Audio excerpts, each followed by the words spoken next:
Bangsamoro, lagi kang mamahalin. Walang pipigil sa damdamin, mga pangako'y tutuparin. Habang buhay kami sa'yo'y magbabantay, mananatili sa isipan. Ang kahapong humimlay na nagbuwis ng buhay, nasa piling na ng may kapal. Bangsamoro ay tagumpay, bunga ng bawis, sugo at buhay. Kapayapaan, katarungan ay ating nang nakamtan. Alhamdulillah, alhamdulillah, pagpalain Bangsamoro.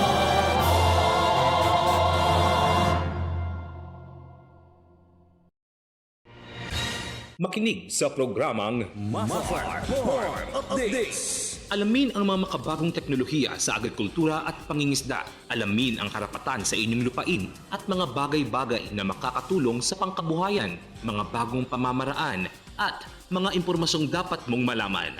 Lahat ng ito sa pagtataguyod ng pamumuhay upang mapalago ang inyong ani at kita. Mafar Farm Updates. Hitik sa kaalaman para sa tagumpay ng inyong kabuhayan.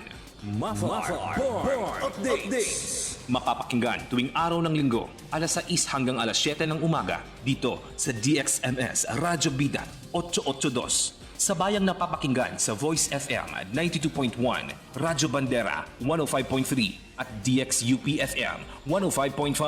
Mapapanood din ito ng live sa Facebook page ng Ministry of Agriculture, Fisheries and Agrarian Reform. Mafar Farm Updates.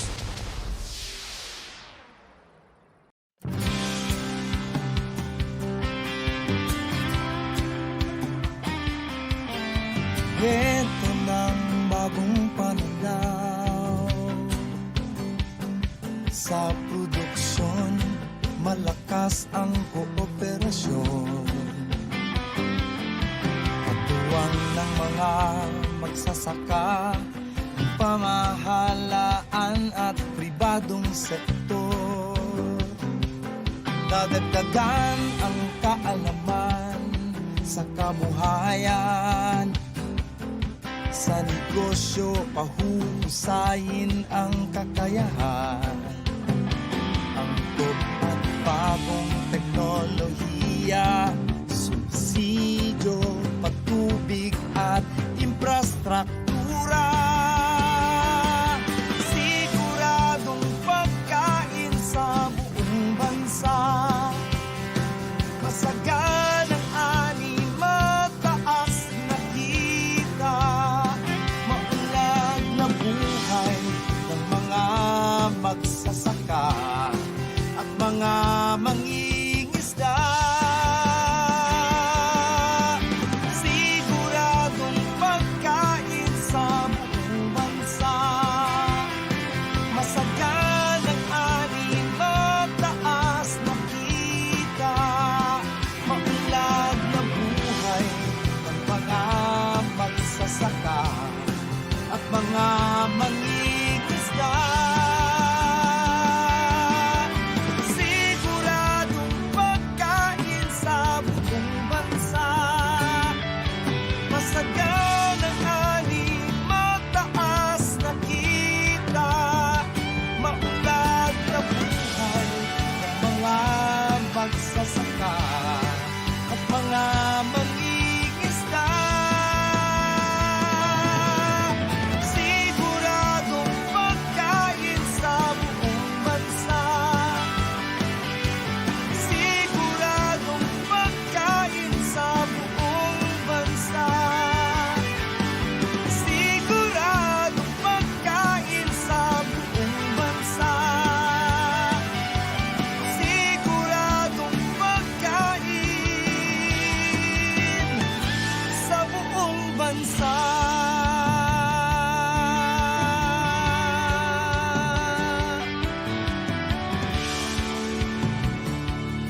Assalamualaikum warahmatullahi taala wabarakatuh. Magandang umaga sa lahat ng ating pong mga magsasakang pamilya, ang ating mga stakeholders, ang minamahal po natin mga extension workers, no, lahat po ng mga supporters ng ating programa. Kung kaya't inanyayahan po namin kayo na sabayan po tayo sa isang buong oras nating pagtatanghal sa ating pong Mafar Updates. Ito po yung ikalimang episode natin sa taong 2022. Tayo din po ay sabayang napapakinggan at napapanood sa ating stations, partner station gaya ng Voice FM, ang Hot FM, ang Bandera, ang DXUP dyan po sa UP, ang Dear FM dyan po sa may Kabakan, North Cotabato, kaya din to ay dito po sa Cotabato City, no, ay napapanood din po sa Maguindanao Sky Cable Channel 4 and 33 ang ating pong programa. Okay, ganun pa rin po mga kaibigan, maraming nga mapagbabago,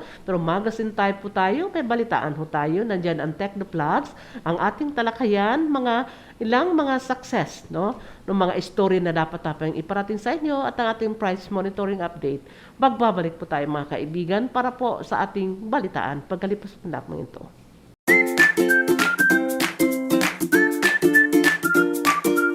Ang Ministry of Agriculture, Fisheries and Agrarian Reform ay naglalayong ipaunlad ang mamamayan ng rehiyong Bangsamoro sa pamamagitan ng tatlong flagship program. Ang binhi, isda, lupa. Ang binhi o Basic Integration for Harmonized Intervention ay isang programa na nakapokus sa pagbabawas ng kahirapan para sa mamamayan ng BARMM.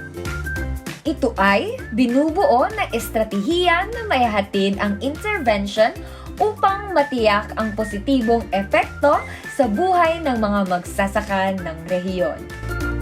ISDA o Integrated Sustainable Development for Aquaculture Capture. Ang layunin ng programa ay upang makabigay ng pangkabuhayan para sa mangingisda, mapaasosasyon, kooperatiba o individual. Sa lupa naman tayo dadako, o land distribution and development for the upliftment of poor ARBs. Ito ay patungkol sa pamamahagi ng lupa sa mga kwalipikadong benepisyaryo sa ilalim ng Comprehensive Agrarian Reform Program o CARP.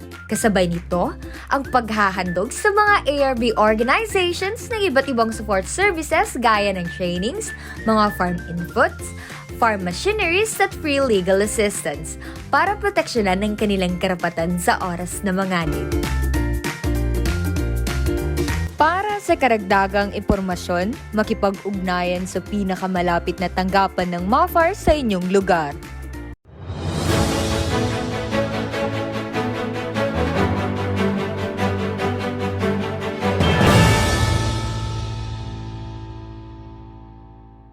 Sa ating mga balita, mga kawani ng Mafar Fisheries Services sumailalim ng pagsasanay ukol sa mangrove rehabilitation. Iuulat ito ni Miss Naima Mamisel. Upang matiyak na maihatid ng maayos ang serbisyo para sa mga bangsamorong mangingisda, isinailalim sa 3 araw na training ang mga kawani ng Mafar Fisheries Services sa pamamagitan ng Fisheries Resource Management Division na pinangungunahan ni Chief Aquaculturist Khairuddin T. Arab.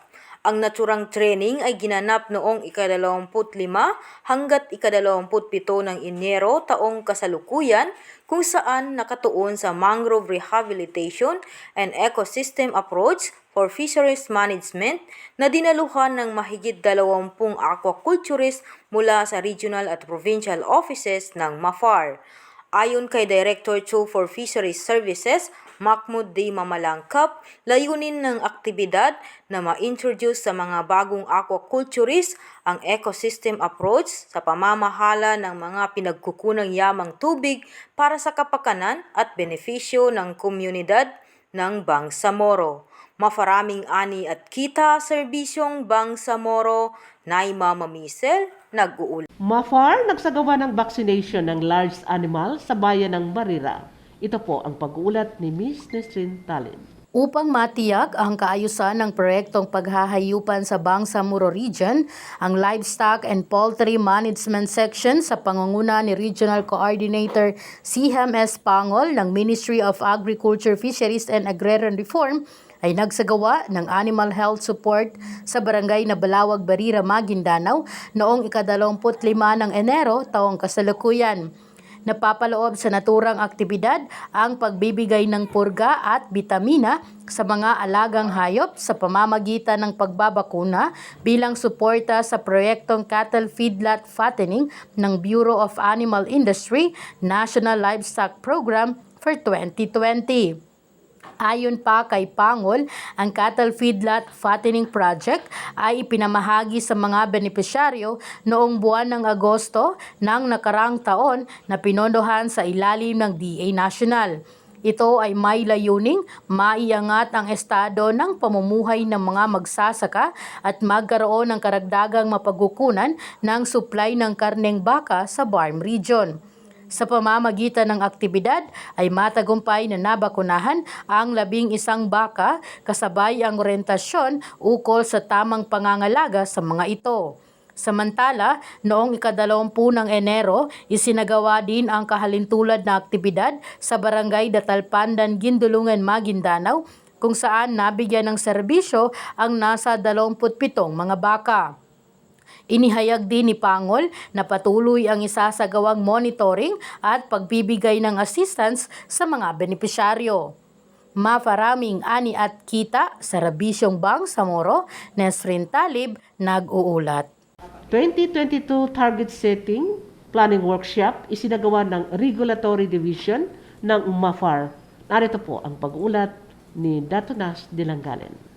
Nagsagawa ang Regulatory and Quarantine Division ng Ministry of Agriculture, Fisheries and Agrarian Reform ng Planning Workshop noong January 25 taong ito na ginanap sa Emma North sa lungsod ng Cotabato.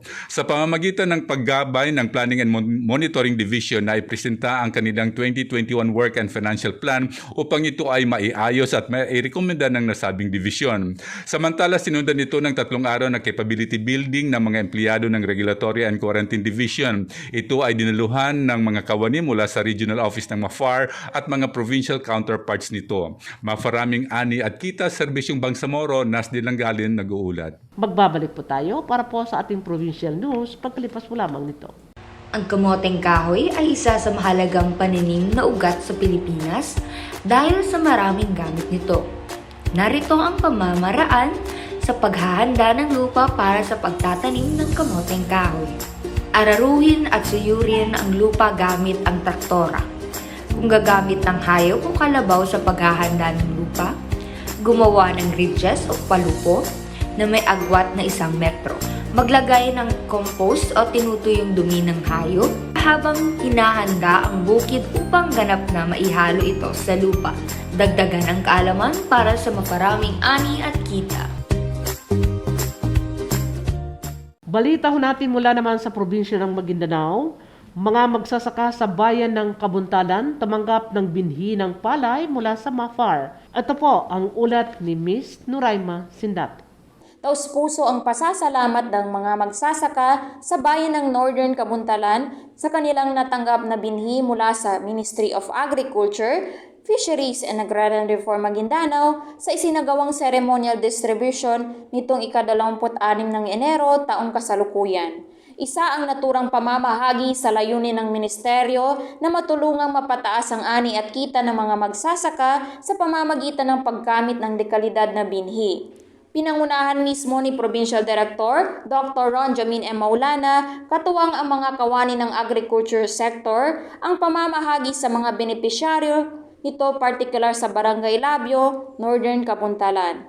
Sa pamumuno ni Minister Muhammad S. Yacub PhD at Provincial Director Ron Jamin M. Maulana PhD ay nagsusumikap ang MAFAR upang maipaabot ang mga assistance na dapat at nararapat sa mga magsasaka sa probinsya ng Maguindanao. Sa pamamagitan ng pagbibigay ng dekalidad na binhi ay masisigurong aangat ang kanilang buhay. Ito ang naging pahayag ni Senior Agriculturist Muhaymin T. Ali. Sinabi naman ni Director Maulana na importanteng matugunan ang mga hinaing ng mga magsasaka, lalong-lalo na sa mga lugar na mahirap abutin. Aniya, we will bring the government closer to the people. Ito ang laging paalala ni MAFAR Minister sa amin. Hiniling din ni Director Maulana na gamitin ang naturang binhi ayon sa nararapat na pagkagamitan nito. Anya, inaasahan namin na itatanim ninyo ang binhing matatanggap nang sa gayon ay tumaas ang inyong ani. Dagdag pa niya, sana maging instrumento ang MAFAR upang kahit papaano ay maibsan ang inyong pangangailangan, lalong-lalo na sa pagsasaka.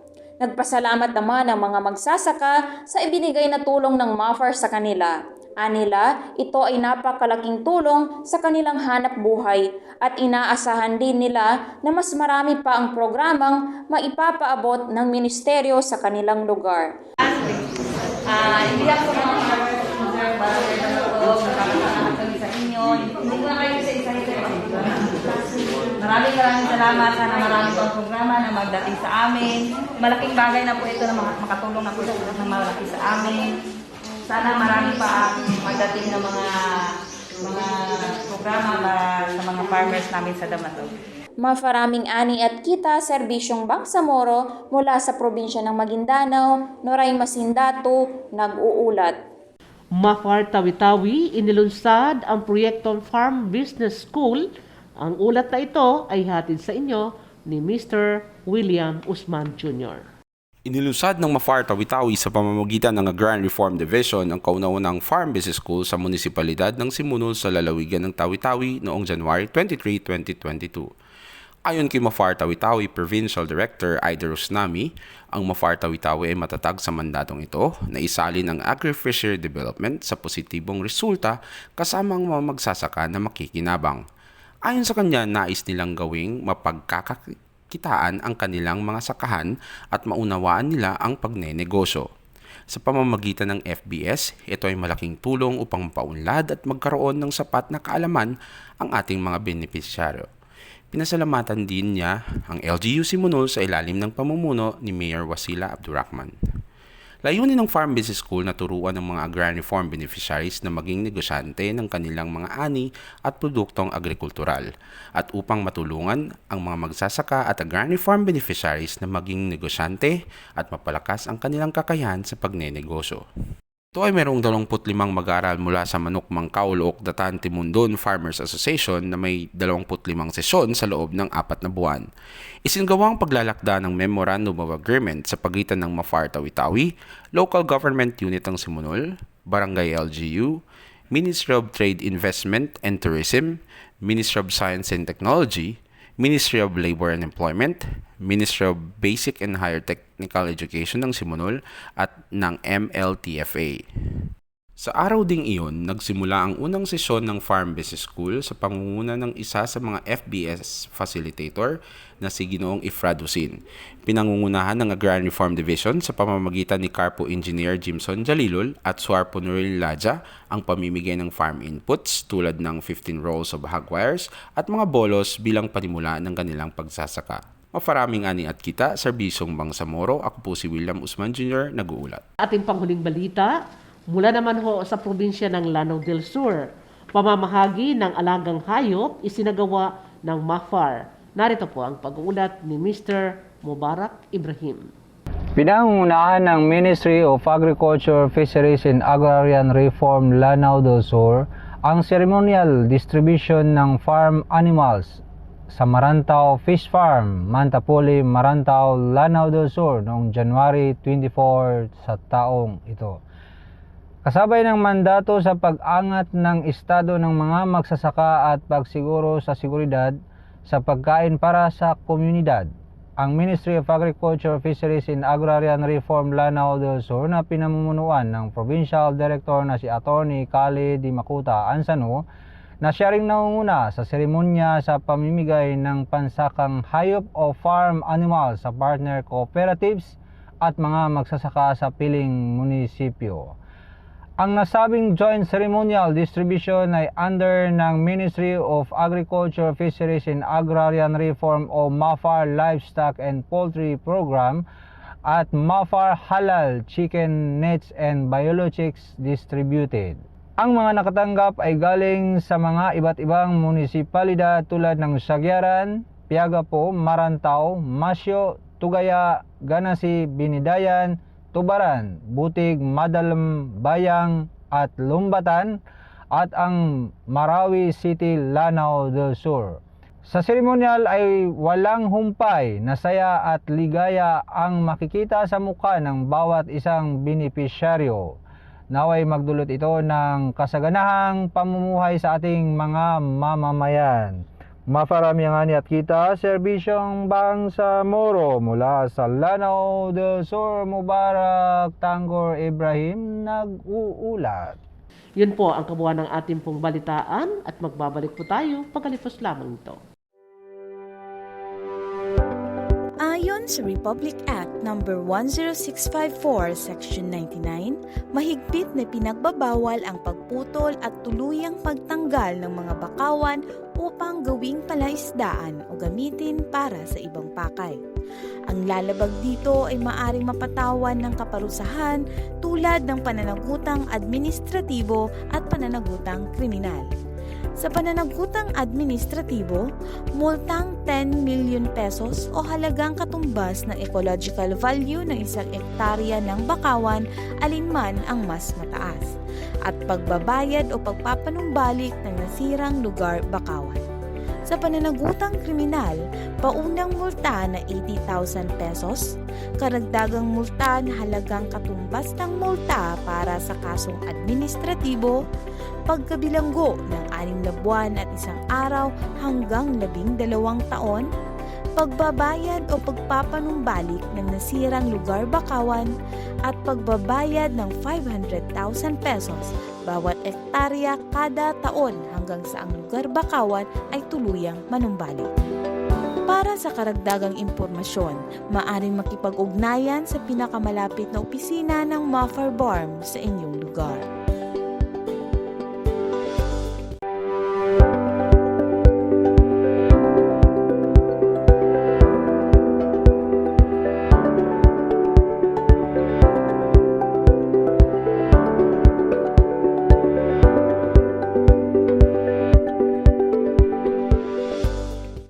Mga kaibigan, sa talakayan portion na po tayo ng ating pagtatanghal at makakapiling po natin dito sa isa po sa ating Bangsamoro Director General ng Mafar.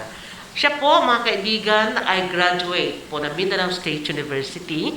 Magkasunod na yata itong ka-eskwela ko rin, pero ahead ako ng konti, no, na kung saan doon niya tinapos ang kanyang baccalaureate. Then, and of course, nag-proceed siya dito sa sa may dating Polytechnic College at ngayon po ay Cotabato State University. Ito po ay taong 1994 up to 2004, mga kaibigan, para po sa kanyang master. Then in public administration, then of course ang kanilang doctoral naman, no, and natapos niya noong 2010 sa naturang ding pamantasan. So mga kaibigan, siya rin po ay nagtrabaho sa dalawa lang natanggapan. Siyempre as instructor dyan po sa Cotabato City State Polytechnic College for from 1996 to 2022, 24 years, mga kaibigan. So ito po ay naging din siya ng business, doon po sa Dean of Business Public Administration Office for 9 years. Director po siya ng National Training Program for 5 years. At yun po, mga kaibigan, bago siya umalis, no, doon sa last po na kanya pong hinawakan, Vice President, malapit na maging presidente, Vice President for Academic Affairs. So mga kaibigan, that complete 24 years in service. Nabigyan din siguro ito siya ng commendation bago siya umalis doon, mga kaibigan. So from November of 2020 up to 2021, mga kaibigan, alam po ninyo, siya po ay naging Director 2 ng Mafar Agrarian Reform Office. na isang taon after that, no, ay from December 1, 2021, no, ay naging Director General na po siya ng Bangsamoro. Ang tinutukoy po natin mga kaibigan ay walang iba kundi si Dr. Taugan Kikay. Ito muna kanyang mainit na pagbati bago po ang ating pakikipagtalastasan, Director. Assalamualaikum and again, welcome to our program. Waalaikumsalam warahmatullahi wabarakatuh and good morning to all of you. Ayan. So, siya po, mga kaibigan, ay batang-bata pa rin ha. Umabot na siya rin sa tuktok. Bago siya umalis sa Polytechnic University, college, no? Cotabato State University, nagkaano pa rin ako. Halos maging presidente na siya. So, yun po kanyang mainit na pagbati para po sa ating lahat, si Babu no si Baba, makikinag sa kanya programa. So,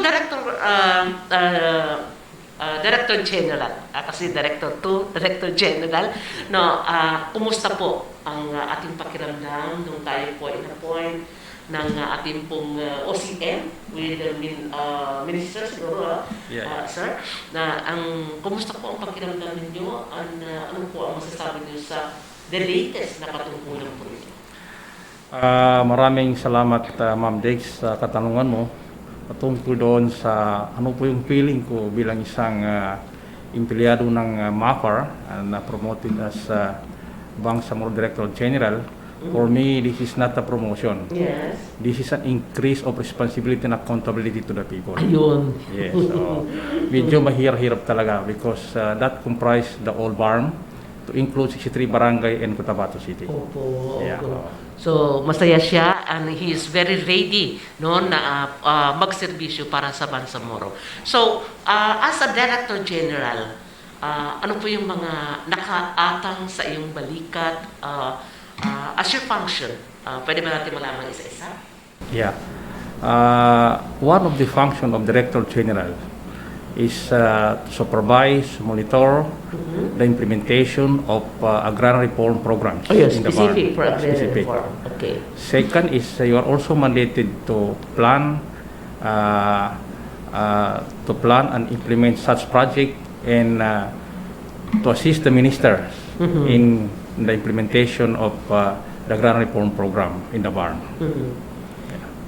And then another function of BDG is to supervise the directors under you and other personnel regional wide. Okay. Yeah. So, yun po ang mas marami dyan and other related functions na ibinigay po ni Minister, as you said, is you are assisting as far as agrarian reform program is concerned. So, dadako po tayo, ano yung gusto nyong mangyari sa atin as Director General dito po sa Bangsamoro Region as far as agrarian reform program is concerned? Yeah. If you're going to look into the implementation of Republic Act 6657, Comprehensive Agrarian Reform Law of 1988, until now are still existing, and it was amended by Republic Act number 9700, meaning extending the term of an agrarian reform up to now. The main function of this law, according to the provision of the Constitution and according to the previous secretary, that this is known as social justice. Okay. When you talk about social justice, to give land to the landless, pamimigay ng lupa sa walang lupa, dahil nakikita natin talaga our country, mayroon mga elite people, mayroon malawak ang kalupaan, mayroon nang wala ng lupa. Okay. Kaya itong programa, itong hikita ng gobyerno na makasolve para mabigyan ng lupa, yung walang lupa. Okay. Director, pwede ba nating repasyon huli kung gaano pa kadami ang disposable na para sa agrarian reform dito sa buong Bangsamoro region? Yes. Ayon sa ating data, na sa kalawakan ng buong BARM, no? Yes. Yung updated na ating data. 116 municipalities. Okay. Yes, sa buong pero hindi kasama itong 63 barangay Cotabato City. Wala pa yan. So we have already distributed the land of 224,172.69 hectares sa buong farm na yan. As of today. As of today. With how many farmers naman ito? So, ang ating farmers na beneficiaries niya na benefited ay 63,246. Medyo marami-rami na. So, itong sinasabi ko na data na ito, na hindi pa ito kasali, yung 63 barangay, pati Cotabato City, dahil itong dalawang bagong area, territory ng BARM, ay bago pa ito ita-turn over sa atin ang mga documents na subject for validation namin kung saan nakalagay yan. So updated yun? Updated. Yes. Okay. So, ibig sabihin, as of, ito na po ang na-deliver natin or target pa lang natin na gagawin? Ito po ang ating na-deliver. Deliver. Yes. But mayroon pa tayong balance. Ang ibig sabihin yan, out of that coverage ng agrarian reform sa buong BARM, mayroon pa tayong balance na hindi pa naibibigay dito sa ating mga qualified beneficiaries. Mga ilan kaya, sir? Mayroon tayong balance na out of that 31% or 101,797.71 hectares in the 5 provinces yan. So, yan. So, ito po yung ating struggle kung paano natin ito ma-distribute as soon as possible para itong sinasabi natin social justice, walang lupa ay mabigyan ng lupa. Yung mga landless. Mga landless na yan. Na yung occupant. Yes, So, okay. So, at least malinaw sa atin, no, na gumagalaw ang agrarian reform at sabi nga din, social justice. Giving land to the landless and the real tiller of the land. So, yun po ang definition natin dyan. Sir, so ito po, how, meron pa tayong naging problema doon sa, malaki-laki pala, ano natin, about almost 64,000 farmers, no, ang nabigyan na natin. Kung isang i-round up natin, 63,246 from, wala bang mga resistance, kaya marami tayong mga bukado sa mga ginawa natin. So, sa ngayon, to continue with the programs of the agrarian reform. Kasi medyo magkaiba ang ating pamamalakad approach from the national government. Unique. Diversified. Nang magkakaroon ho tayo ng batas, yung pagbuo ng BARM, Republic Act 11054, ay ayon sa batas, yung the former agrarian reform department ay na-merge sa Ministry of Agriculture, Fisheries and Agrarian Reform. Nagiging tatlo tayo dito. Okay. So pagdating ito ng programa, na itong uniqueness ng MAPAR yan, mayroon tayong flagship program. Ang tawag dyan ay LUPA. Ang LUPA is an acronym. That stands for Land Acquisition and Development for the Upliftment of Poor Agrarian Reform Beneficiaries. Yun ang LUPA. Yun ang lupa natin. Ganon. For that LUPA, we have centered on 3 major programs. Ano po yun? So, itong 3 major programs na yan, ang tawag dyan, unang-una dyan is yung LSTP. Land Tenure Security Program. Sa Land Tenure Security Program na yan, mayroon 3 component. Unang-una, yung Land Acquisition and Distribution. Mayroon tayong non-LAD, mayroon tayong post-LAD. So, sa Land Acquisition and Distribution yan, kung paano tayo makakuha na paano makuha yung lupa, no? Para ibigay sa maraming tao. Yung LAD, okay pa rin ngayon sa agrarian reform, itong sinasabi nating lease system. Yung sa atin yan, for rent, bagakilan. Pero minimal na lang ngayon. Tsaka yung post-LAD, halimbawa, ito po ay napunta na sa government, pagkatapos yan, ibibigay na sa mga beneficiaries natin. Ang tawag dyan is mother, yung CLOA, pero pwede natin i-subdivide yan. Trabaho ito rin yung post-LAD yan. I-subdivide ito sa mga beneficiaries. Okay.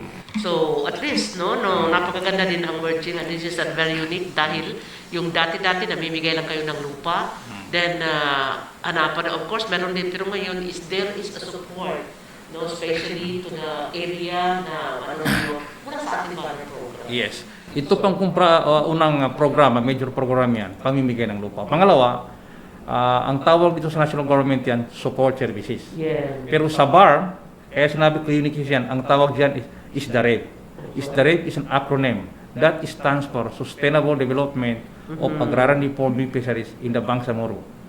This is as good as the provision of support services and capacity building. So, yun ang ano na kasi. Yeah. Yung provision and support services for development of land na yun pati yung mga Yeah. farmers. So saan ka pa dyan? May nagpa ka na? May magbigay pa sa'yo ng bini? May Yes, magbigay yes. pa sa'yo ng technical assistance? Yeah. Training? Magbigay pa sa'yo ng isda o pa man dyan ng mga prutas? Yeah. So it's a very nice program. Yung pangatlo na major program ng agrarian reform dito sa BARM, yung tinatawag nating AGDP or Agrarian Justice Delivery Program. Okay. Yung ating opisina sa agrarian reform yan, ay mayroon tayong mga abogado dyan na sila po yung nagbibigay ng free legal protection. Libreng-libre yan. Kung may problema ang ating mga beneficiaries sa lupa nila, may mga squatter, may mga boundary dispute, may resistance sa pagitan ng landowner at saka mga beneficiaries yan, sila po ay magpunta dito sa ating opisina at hanapin po ang ating mga abogado dahil sila po ang takapagtanggol sa kanila ng free services. Walang maibayad ang ating beneficiaries kasi yung pong katungkulan nila ay tulungan ang ating mga beneficiaries. Halimbawa, siguro bigyan natin halimbawa, Director. Halimbawa, yung agrarian reform area for distribution ay binili ng mayaman. How do you react? Kaya ang gagawin ng yun ang halimbawa na dapat isolve. Ano po? Yeah, dapat itong bilian ng lupa na agrarian reform yan, hindi ka basta-basta makabili ng lupa na nanapaloob sa agrarian reform kung walang knowledge ang ating opisina. Okay. So, dapat may mga proseso ito at kung ganoon na nangyari yan, papasok daw ng ating legal. Legal. Yeah, oo. That's existing na ng mga ganyan nangyayari. So, di makakaga na Okay. So, okay, very nice information, very nice office, mga kaibigan, giving land to the landless. Okay, with process. So, ngayon, pupunta naman po tayo. Balik tanong po tayo, sir, doon po sa mga nangyari sa taong 2021. Kumusta na po? Is it 100%? Is it, how do you rate it? Yeah, we maximize our effort and we deliver the services for our beneficiaries. But I think I give not only 21, backward or back on 2019, 2020, 2021, kung ano bang ginawa ng ating 3 years na nag-exist itong mapper na ito kasama sa agrarian reform. Pwede po. So, kung matatandaan po ma'am, last December 23, 2019, nandito si President Duterte. Okay. On that date, nagbigay tayo ng 508 EP, Emancipation Patent, or yung sinasabi nilang CLOA, Certificate of Landowner Awards, with an area of 1,684 hectares. At saka meron po tayong beneficiaries na 564 beneficiaries na inibigay natin yan. Sa panahon yung pagpunta ni Duterte dito. Okay. So on last 2020, para medyo mayroon tayong data. Okay. Sa isang component lang ito. Mayroon tayong tinatawag na programa ni Minister, ang ating Minister, si Dr. Muhammad Yaqub, na huwag natin papuntahin ang ating mga kliyente dito dahil sa pandemic yan. Pero mayroon tayong programa na Mapper to Door. Meaning yung title nila, mismo ang ating opisina ang nagpunta sa mga area na ibinibigay sa kanya. So mayroon tayong 39 CLOA with 459 hectares at saka meron tayong beneficiaries na 232 na ibinigay sa kanila ang mga title, pinuntahan ng bahay, kinatukan ng bahay, ito pong title mo. Ito po ay sa iba't ibang municipality na Maguindanao, kagaya ng Buluan, Dato Abdullah Sangki, Dato din Sinsuat, Dato Paglas, kasama ng Saripagwak, Maguindanao. Okay, so specific. So napakaganda. Okay, so in 2021, so sa 2021, still we are continuing giving the land title. Because mayroong instruction ngayon si President Duterte na dati-dati sa kapanahonan ng ARM before, ang nakukuha ng ating mga beneficiaries ay duplicate copy. okay. So sa ngayon mayroon siyang instruction na ibigay na ang original title sa may-ari ng mga beneficiaries na yan. Kaya 2021 yan, mayroon tayong 80 CLOA with 103.42 hectares ang naibigay natin at saka ang mga beneficiary doon ay 82 beneficiaries na original, ODC ang tawag dyan, original duplicate copy ang naibigay natin sa kanila yan. So, yung mga nakuna pa, pwede ba natin ibigay pa rin ng original? Yeah, ibibigay natin yan after our validation and profiling yan. Talagang sa nandiyan pa sila, kukunin sa land bank, pagkatapos nandito sa atin yan, ibibigay natin doon sa land bank. sa land bank yan. Ang ibig sabihin yan, pag mabalidate namin talaga na siya ang may-ari, walang problema sa lupa, then directly we will give the ODC, the original duplicate copy, doon sa may-ari ng lupa na yan. So, napakaganda at least nabawasan yung more than 100,000 na hectares pa dito sa mga binanggito natin na ginawa nila. Very, very significant yung naturang accomplishment po natin. So, what other accomplishment aside from yung pamimigay na yung binanggito natin kanina sa ating mga landless, with the area, with the beneficiaries? Ano pa yung mga ibang ginawa ninyo? Yes, this December, fourth quarter of the 2021, mayroon pa kaming ginawa. Bago lang, dyan lang sa SM. Ang tao SM, yung sa... Doon banda sa South Mall. South. Ang SM yan ang tawag dyan. So, nag-distribute kami rin yan ng lupa. Kasama rin si Minister at saka sa OCM represented by our Senior Minister, si Honorable Senior Minister Abdurrauf Makagwa. Siya ang nagbibigay ng lupa, yung title na 295 GLOA with an area of 788.92 hectares. At saka mayroon tayong 351 beneficiaries na nabigyan doon. Mostly from what municipality? So, galing ito sa 4 provinces of the BARM. Okay. Galing sa Tawi-Tawi, galing sa Basilan, galing sa Sulu, and galing sa province of Maguindanao. Okay, so ito mga binibigyan na natin is may kalakip na intervention. Yeah, pag natanggap ng kanyang lupa yan, susunod naman ang itong other component is the rep or support services yan. Assist namin nila, i-profile namin yan, ano ba ang kailangan ninyo sa program, sa lupa nyo na yan para magiging productive. Masundan natin sila. Masundan nila. So what else yung mga ginagawa natin para sa naging accomplishment natin? Okay. Aside from that giving of land titles to the beneficiaries yan, we have an ongoing at saka last 2021 nasimula namin yan itong land survey. Okay. Yung land survey, dalawang kategorya yan. Mayroon tayong target last 2021 na 1,942 hectares. Ang tawag dyan is new land. Lupa iyan na wala pang title. I-survey namin yan. Public land yan noon? Maaring public land yan, pero na-cover ng agrarian reform, basta agricultural land yan. Pagkatapos ng survey yan, matapos ang kaniyang mga CAF claim adjustment order o ano bang mga proseso diyan. BOS ba yan? Ha? Naka-BOS or new land talaga na wala? New land yan. Okay. So, isusurvey namin yan. Nasurvey na. Particular sa Tawi-Tawi, sa Sulu, mayroon yan.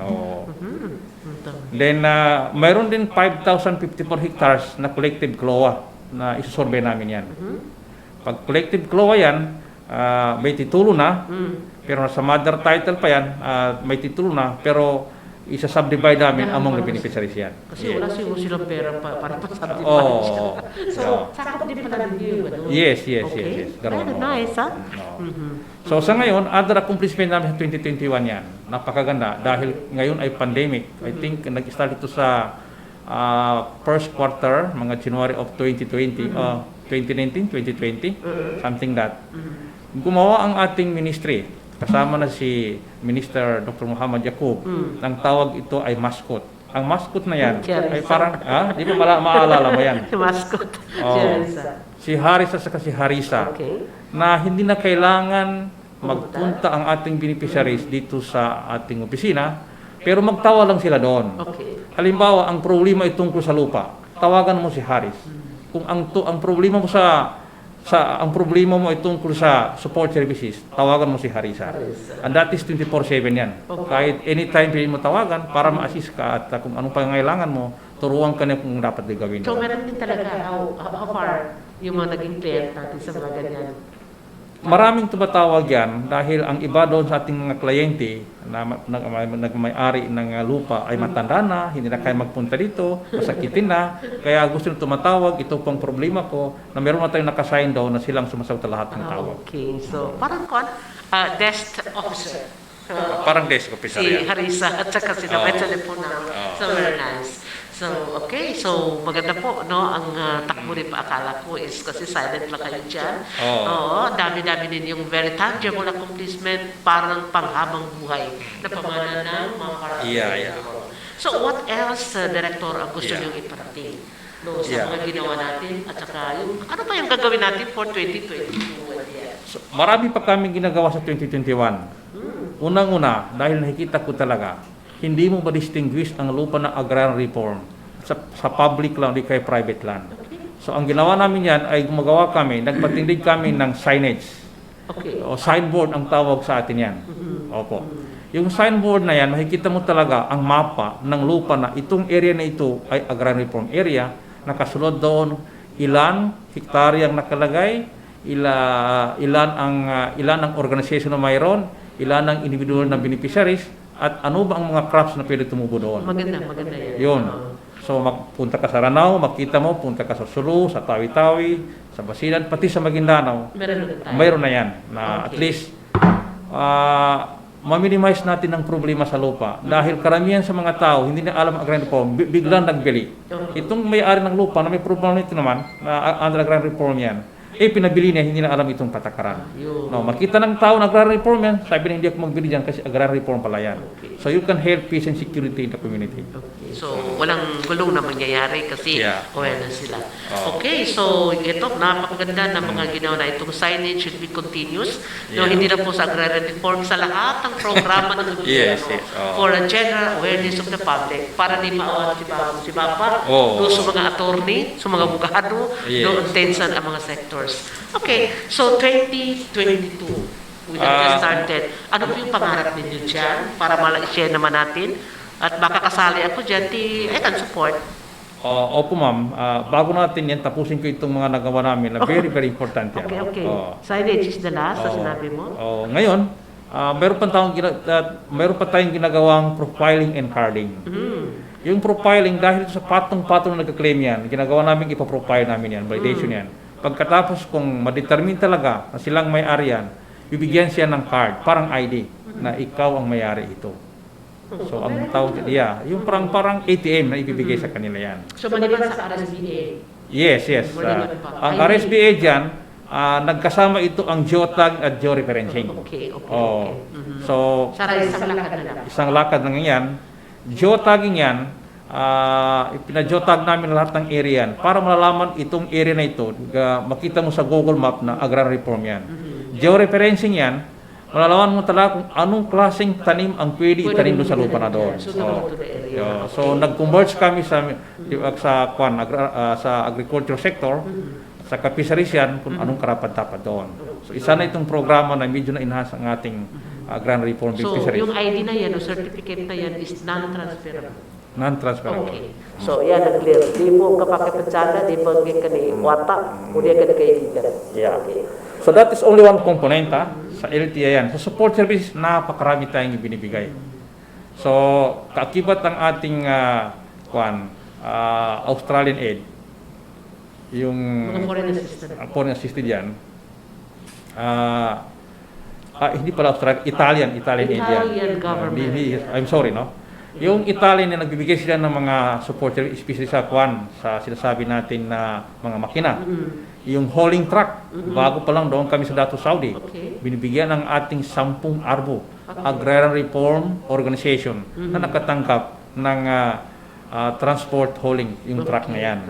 Magandang yan Hindi pa rin sa national government, maliban yan sa mga yung Italian na talagang mahalagang agrarian. Tuloy-tuloy pa yung mga binibigay nila sa inyo. Yes. So, kasama sa 2021 na yan, yung capacity building, na marami kami nakandak yan, training. At saka most of all sa 2021, yung sinasabi nating MAP producer. Okay. Ang MAP producer na yan ay acronym pa rin. Oh. So, MAP producer, that stand for Mapper Development and Mapper Development and United Communities for Economic Reform and Sustainability. This is a convergence program of the agriculture and fishery sectors. Ito na ba yung sinasabi natin kanina? Mga producer na ito, nakikita namin talaga, basta convergence yan, gawin mong isa at talagang maganda ang kanyang output yan.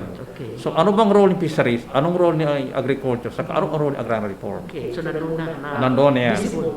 Ang role namin sa mga producer na yan, kami po ang magbibigay ng beneficiaries, right beneficiaries. Ang role naman ni agriculture fisheries yan, sila pong bibigyan ng services doon sa na-identify namin yan. Kaya convergence ang tawag doon. Kaya maganda, sinusundan yung mga binibigyan ninyo. Okay. Okay, so yun, napakadami tayong ngayon. So, siguro hindi natin palampasin na limitadong oras natin, pero ano yung mga balak ninyo para sa 2022? So, tuto tayo sa plan for 2022. Ang ating plan, unang-una ay yung lot balance natin yan, sabi ko kanina, hindi pa na ano yan. Subsidy for distribution yan ay gagawin namin at saka meron na kaming target na pwede natin ito magawa. Now, for this 2022, meron kaming ipasurvey na 1,770 hectares na collective CLOA. Collective CLOA yan, parang malaking title pero maraming may-ari yan, isa-subdivide yan. Kaya ipasurvey yan para malalaman ng mga boundaries yan. Pagkatapos yan, patungo na ito sa mabigyan silang title. Then, we are also targeting the continuous distribution of land title. We are targeting this coming June na makabigay tayo ng 800 hectares sa ating mga beneficiaries. Especially in what area? Dito sa buong farm. To be determined kasi susurvey pa namin yan. Okay. But yun ang target namin talaga. Okay. Pangatlo, yung isang challenge agrarian reform yan sa mga previous yan ay nabigyan mo ng title sila. Pero ang problema, hindi na-install doon sa area. Ito ang karaniwang na-meet namin sa mga previous na nabigyan ng title. Ipaturo sa kanila, saan ang lupa mo? Sabi na hindi ko alam yan. So nakikita namin at nakikita ng ating ministry na we need to install all those who have received their title. Kaya kailangan namin talaga ito ang title mo, ito ang lupa mo, ito ang boundary mo. Kaya ihahatid namin doon sa area para malalaman niya kung saan sila. Yun ang tawag ay installation ng agrarian reform beneficiaries. So, validation, monitoring, and installation. Yeah. Kapya-pya. Okay. So, we are targeting sa Tawi-Tawi, 115. Saka sa province of Maguindanao, 146 beneficiaries na ma-install namin this year. Okay. What about Lanao? Wala kayong... For the meantime, because we are now, our reference is on the budget. Okay. Baka kung hindi namin makater, ay pwede namin sa 2023 susunod ng iba. Okay. Para mas maayak, ano na gusto, mas try na gusto. Okay. Yes. Then, to continue with on our plan, dahil maganda talaga itong sinasabi nating bibigyan ng card o carding system na yan. ID. We are targeting 440 beneficiaries ang mabigyan namin this 2022. Then to continue all those capacity building. Trainings. Dahil bakit capacity building? Dahil karamihan sa ating mga staff ay mga bago, kailangan natin talaga matrain sila, especially sa municipal level, na matrain sila. At kasama nitong ating mga agrarian reform beneficiaries. Kasi may mga bago diyan namatay ang kanyang parents, silang humahalili, kailangan natin malalaman niya. Okay. So siguro kinakapos na tayo ng oras. Any other message na gusto nyo iparating, no, na para kay Babo si Bapa sa lahat ng ating partners, no, na maging guide natin para sa ating pagtakbo ng ating mga ginagawa sa field tungo po sa ating pagganda ng buhay. Opo, Ma'am Dex, sa ating pong mga kababayan, lalo-lalo na ito sa binipresyon agrarian reform, huwag kayong mag-alala at magdalawang isip na magpunta sa ating opisina because laging handa kami dito. Kung ano man may tulong namin sa inyo, tungkol sa inyong lupa, tungkol sa kabuhayan ninyo, yun po ang aming mandato ay magtulong sa inyo. Hindi lang ito magtulong na kami po ay nakaupo sa opisina, kami po ay magbaba mismo. Sa bagong programa ni Presidente, yung Executive Order number 75, lahat ng government land na agriculture ay pwede na ibibigay sa mga tao yan. So we are now exploring the possibility yung dito banda sa Agricultural College, na napakalawak yan, baka sakali, thousands yan. 50 ang binigay yata kung di ako nagkamali para sa research. Yeah. So ang mangyari dyan, kausapin na siya, kung mayroon pang hindi nagamit ng eskwelahan, at ito po inoccupy ng mga tao, mas maganda illegalize natin yan. At saka hindi siya maka-encroach doon sa laboratory area ng eskwelahan na yan. Kasi meron talagang maalala ko na may nag-approach dyan. Yeah. Especially kapatid natin dito Duray. Yes. Which has been noted na sa kanila yung lugar na yan. Yung mga maraming tao dyan, dapat sila po yung priority. Yes, Director, napakaganda po mga kaibigan ng ating pong talakayan. Matagal na ito nagka-schedule. Pero dahil nagpatong-patong ang kanyang trabaho, ito nga po para papatunay yung mga sinabi niya kanina, yung mga nagawa no, ng MAFAR, Agrarian Reform Office, no, ay napaka-tangible na accomplishment. Pamana ito sa ating mga magsasakang pamilya no, dito po sa Bangsamoro Region. So, thank you very much, Director Daugat Kikay sa oras at panahon na binigay ninyo at balik-balik po kung kinakailangan no, para po malaman ni Bapo si Bapa sa lahat ng mga stakeholders kung ano nga ba ang mga serbisyo na nandiyan sa agrarian reform. Maraming salamat po, Director. Wassalamualaikum.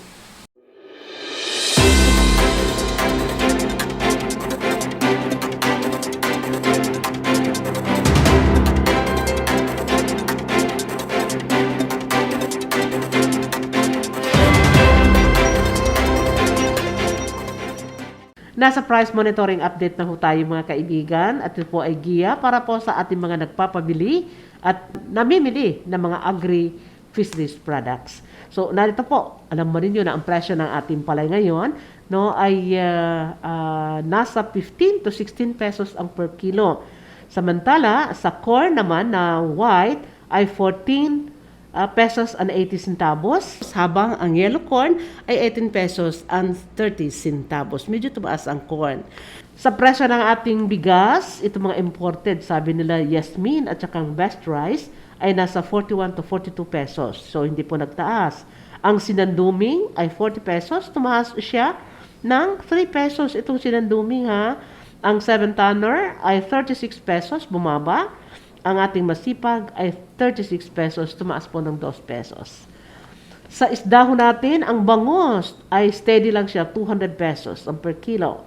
Tilapia, 200. Barilis ay pareho din, 350. Ang galunggong, 220, bumaba ng 20 centavos. Ang barilison ay 200, kasama na ang tayang at saka pusit. At ang ating pong aluwan o dalag na malaki ay 250 pesos. Bumaba ng 50 centavos. Sa ating dried fish, ang dilis ay 500 pesos. Steady din. Katambak, 350 at ang tuyo ay 180. Sa ating karne, laman ng baka ay 330. Ang ribs ay 230. At ang baka tapa ay 330. Sa presyo po ng ating manok, ang broiler po, alam mo ninyo, ay medyo may kataasan nito, 180 to 200 pesos. Tumaas ang per kilo. Ang native chicken naman ay nandyan ang 270 to 300 pesos ang per kilo. Samantala, sa itlog ho natin, ang jumbo size no, ay 220. Ang XL ay 205. Ibig sabihin, bumaba siya ng 5 piso this week. Ang large ho natin ay 195. 5 pesos ang ibinaba last week. Ang medium ay 175 pesos. 20 pesos po ang ibinaba ho nito. Then, ang small ay 160. Then, sa ating mga gulay at saka lamas, kamatis ho natin ay bumaba ng 10 pesos dahil 70 pesos na lang. Ang repolyo ay 70. Ang talong ay 70. Ang sibuyas ay 180, bumaba ng 20. Ang luya ay 100 na lang. Naku, bumaba siya ng 100 pesos. Then, ang ating bawang, 140, bumaba ng 10 pesos. Ang ampalaya ho natin, dati-dati, no, ay 100. So, ngayon ay pareho din na 100. Naku. Then, ang ating pipino ay 40. Ito pong mga bundle lang ng okra ay 10 pesos. Nandyan, gaya din ng pechay. Ang carrots natin ay 100 pesos. Ang sili ay 400 pesos. Yan. Ayun po, sa ating prutas, napapanahon, tumaas bigla ang mangga. 130 na from 120. Watermelon, 40. Ang bayabas, 70. Steady lang. Avocado is 100. Ang pinya ay 60. Papaya ay 40. Ang saging na lakatan sa labas ay 50. Pero dito sa YGM, nung Mapar Palengke, ay 20 pesos lang to 30 pesos ang per kilo. Ang durian, ito lang talagang paborito niya, ang durian, 120, pareho lang, di nagbaba. Dadako ho tayo sa ating presyo ng ating abono. Ang complete fertilizer natin ngayon ay halos 2,000 na ang presyo ng bawat sako na 50 kilos. Ang urea ay talagang halos 2,005 na dahil 20 pesos lang ay 2,005 na ang per bag. Ang sulfate natin ay mahigit na rin 1,000, 1,002 ang per bag.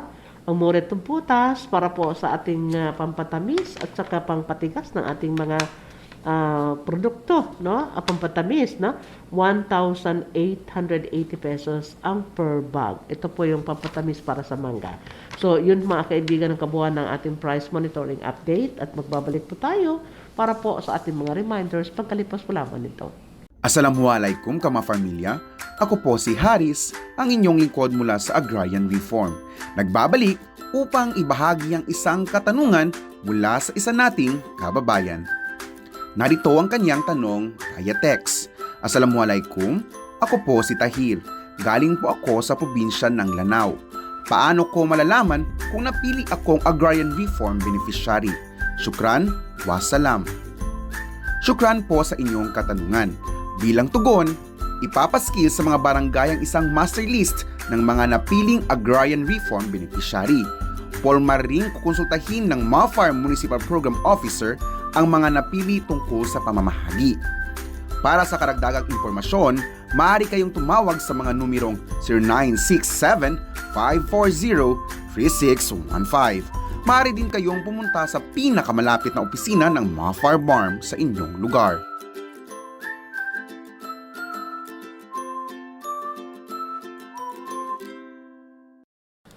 Yes, mga kaibigan, sana naibigan po ninyo ang isang buong oras nating talakayan.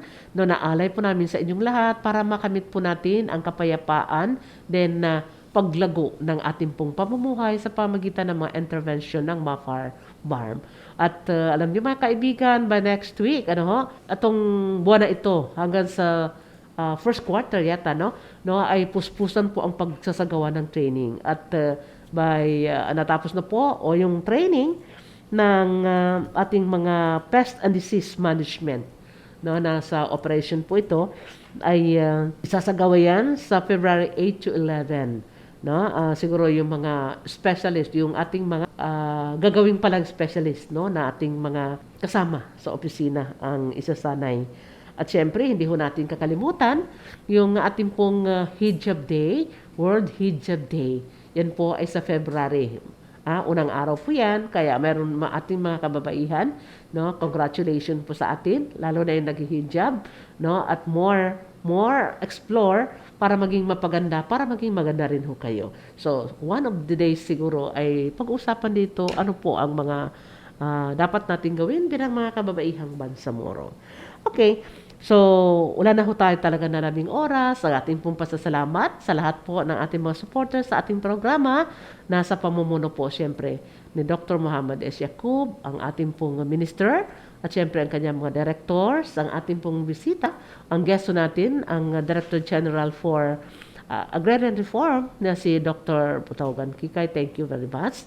No, at sa lahat ng ating mga newscasters ngayon, sina Dato Nash, sina Naima, of course sina Nisrin, sila pong nakarelebo. Ating mga provincial reporters, no? Thank you very much sa inyo at paigtingin pa ninyo yung ating mga pagsusulat dyan ng ating pong report, no, para maibalita ho natin, maipalam sa bandang nanonood at nakikinig ang ating ginagawa dyan sa probinsya. Siyempre po ang ating walang sawang pasasalamat sa ating mga partner stations, gaya po ng dyan sa UP, ang DXUP talagang hanggang ngayon. Thank you very much, Mayor. Thank you very much, Rex Pablo, at saka ating mga kasamahan dyan. Thank you very much po sa inyo. At dyan po sa may Dear FM sa Kabakan for the Special Geographical Area, maraming salamat po sa inyo. At sa ating Voice FM, salamat po. Ang Bandera, thank you very much. Ang Hot FM, ang Maguindanao Sky Cable, Channel 4 and 33. At huwag niyong kakalimutan ang ating pong FB account ng Mafar. Diyan po nakakabalik-balik kayo, maraming nanonood, no? At binabalik-balikan maging dito at sa labas ng ating pong bansa. So sa ngalan po ng siyempre ng ICTS team with Engineer Mango and of course with Engineer Imay, no? At siyempre ang ating kasama diyan sa technical side, ang ating mga newscasters. Ito po siyempre ang inyong lingkod, Hadja Diggs Rakman Abdullah Singh. Thank you very much. Maraming salamat po. Wassalamualaikum warahmatullahi ta'ala wabarakatuh. Keep safe po. Ang programang ito ay hatid sa inyo ng Ministry of Agriculture, Fisheries and Agrarian Reform.